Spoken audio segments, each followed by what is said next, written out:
হাতে করে ইট কিসের জন্য নিয়ে যাচ্ছেন? আমরা বাবরি মসজিদ ইট হবে তার জন্য আপনারা নিয়ে যাচ্ছেন।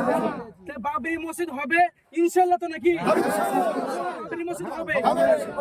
অনেকজন বলছে, সোশ্যাল মিডিয়া আমরা দেখতে পাচ্ছি যে বাবরি মসজিদের জন্য অনেক নানা রকম কথা বলছে।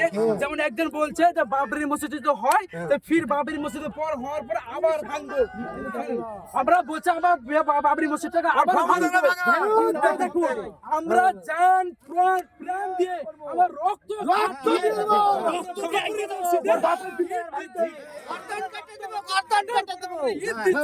কিন্তু তাহলে বাবরি মসজিদটা ভেঙে ফেলবো, কিন্তু বাবরি মসজিদ আমরা ভাঙতে বাবরি মসজিদ কিচ্ছু হবে না। নারায়ে তাকবীর,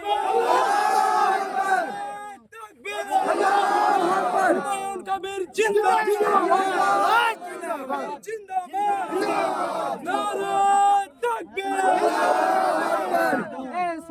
তো চলো সবাই ধীরে ধীরে যাচ্ছে, দেখতেই পাচ্ছ মানুষ কিভাবে তারা ইট নিয়ে যাচ্ছে। আজকে ঈদ দেওয়ার পরে জুম্মার নামাজ পড়ার ইচ্ছায় প্রত্যেকটা মানুষের আছে। তো প্রচুর মানুষ তারা ইট নিয়ে যাচ্ছে, খুবই ভালো লাগছে। আজকের দিনটার পরিস্থিতি খুবই ভালো। আজকে যেহেতু জুম্মাবার, পবিত্র জুম্মা, আর জুম্মাতে মানুষ, এত মানুষ তারা ইট নিয়ে এসছে। কিছু মেয়েরাও নিয়ে এসছে, অনেক মানুষ তারা ইট নিয়ে এসছে। এটা দেখে খুবই ভালো লাগছে। দেখতেই পাচ্ছ গাইস, প্রচুর মানুষ তারা ইট নিয়ে এসছে। আমিন। আসসালামু আলাইকুম। বাড়ি কোথায় আপনার? বাড়ি আমার বালিতে। ইট কোথায় নিয়ে যাবেন? এই বাবরি মসজিদে।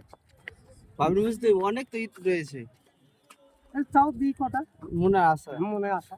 জান তো যাই হোক, অনেক মানুষ আসছে তারা ইট নিয়ে। আমাদের এক চাচা আসছে, আরো অনেক মানুষ তারা ইট নিয়ে আসছে। কোথায় দেখি,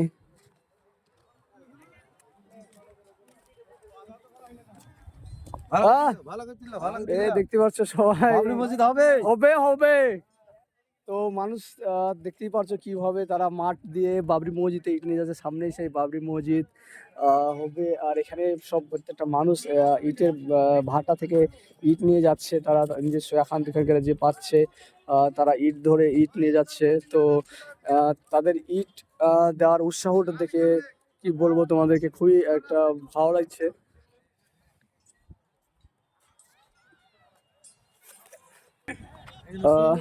দেখতে পাচ্ছ